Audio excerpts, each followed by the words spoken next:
Hello, all of you vaingloriously wonderful people. Systemera, the makers of Astroneer, finally dropped the much-anticipated Starseeker Direct, showcasing gameplay from their upcoming new game, Starseeker Astroneer Expeditions.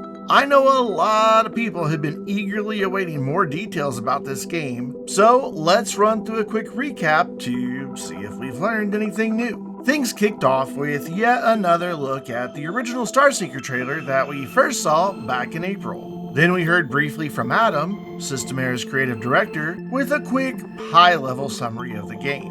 He quickly echoes a thought that it seems everyone at Systemera is trying to drive home. This is not a sequel to Astroneer. Adam describes it as an online sandbox game, though that doesn't really tell us much. What he does reveal is that we will be Astroneers in the Frontier Force, which are a group of explorers who comprise the crew of the ESS Starseeker. He goes on to describe the ESS Starseeker as a space station that is Exodynamics' most technologically advanced vessel within its entire fleet. The Starseeker can travel to new star systems, undertaking missions of exploration and discovery. Again, kind of vague on the description, but let's roll with it. Next up, we hear from Joe, who breaks down the gameplay loop for us. We can gather into squads of up to 4, or tackle things solo, to jump into expeditions. The expeditions are time-limited missions. Or well, they're time-limited because of a limited oxygen supply, which I guess is as good of a reason as any to introduce a timer into a mission. I suppose Exodynamics forgot to pack the portable oxygenators for the crew of the Starseeker. Anyway, you begin with preparation on the Starseeker itself, shopping for, crafting, and trading items to plan the loadout for your exo tool. You can also spend time just messing about with friends, or maybe have some quality time contemplating traffic cones. Once you are prepared, you deploy to the current planet, and your oxygen supply begins to dwindle the moment you step out of the landing shuttle. This is where the missions will take place, and Joe promised thrills, fun tasks, and challenges, and, space loot. Again, vague, but at least we saw a cool trampoline, I guess. The final phase is to head back to a shuttle and make your return to the ESS Starseeker to do stuff and things. Up next, we heard from Veronica, the executive producer at Systemera. She spent a bit of time talking about Tephra, the very first planet that the ESS Starseeker will visit. She said a lot of words that can basically be summed up as new planet has new stuff, but then went on to say that over time, we will be able to move into additional uncharted portions of the planet when new landing zones unlock. Over time, we will uncover information about the Frontier Force's mission, and the ESS Starseeker will ultimately travel to new planets. That led into a segment from Liz, design director at Systemera, who walked us through some gameplay of an actual expedition. This looks to be the very same mission that was available via the Starseeker demo at PAX West that I covered in my previous video, so I won't rehash all of that here. It is the footage I'm using for the majority of this video though, as it's the only portion that didn't have someone talking over it non-stop. I did find it interesting that the mission objectives that updated with every step in the PAX demo were not present. That could have been through clever cropping of the gameplay footage, or maybe a HUD was turned off, or maybe all of those objectives were present in the demo only to help players progress through their limited time in the game.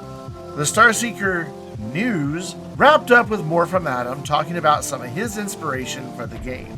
I won't try to summarize his personal thoughts. You can go watch the Starseeker Direct VOD for yourself for that one. A blog post also went up on the same day, but it doesn't offer too much additional information. The key takeaways are that success in the missions is never guaranteed, but should you succeed in your mission, you will receive, quote, sweet rewards and, quote, rep gains from the Frontier Force. It also reveals that the exo tool is not the only thing that we'll be able to modify. Our backpack will have some undisclosed modifications as well. It also reiterates that Tephra is not procedurally generated, but is rather a handcrafted world. It also drives home the point that our time in Starseeker isn't just about the missions, but also about shared goals with all players to earn new rewards, unlock new mysteries, and drive the overall story forward. It sounds like even the ESS Starseeker itself will evolve over time based upon our actions. The Starseeker Direct wrapped up with a bit more information about the upcoming Megatech DLC for Astroneer, but that is quite literally an entirely different topic, so I'll save that for its own video later today or sometime tomorrow. So you should probably get subscribed so you don't miss it. Not only will you be able to catch all the latest news on Megatech, my channel is also home to every bit of news for both Starseeker and Astroneer, along with full playthroughs of Astroneer, and even the best, most comprehensive, most entertaining guides you will ever find via the Astroneer Academy series. Plus, I feature videos from a variety of other games. And that's it, a 16-minute video and a short blog post that didn't really reveal much that we didn't already know. I suppose that's where I'm struggling with Starseeker. What is the why of the game? While I am waiting on the opportunity to play the game myself before forming any lasting opinions, I can say that, to date, there is not anything I have seen from Starseeker so far that really appeals to me. As I mentioned on the Vainglorious Discord server a day or two ago, if I had seen the footage from Starseeker and it was being developed by any other studio, I would have reacted with a meh and promptly forgotten all about it. But this is a game coming from Systemera, the developers behind one of my all-time favorite games. And that, the fact that it is made by Systemera, is the only reason I continue to follow news about the game.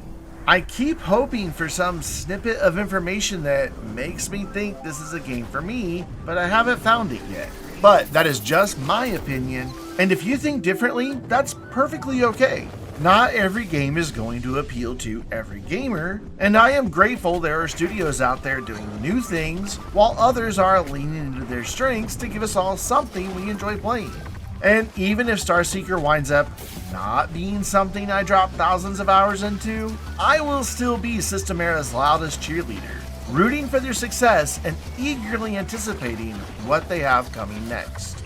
And I would love to hear your thoughts on Starseeker in general, and on the rather limited amount of new information that we received through the Starseeker Direct. Head down to the comments and tell me all about it. And while you're down there, please hit the like button if you enjoyed today's video. Until next time, I'm Brandon, reminding you to stay vainglorious.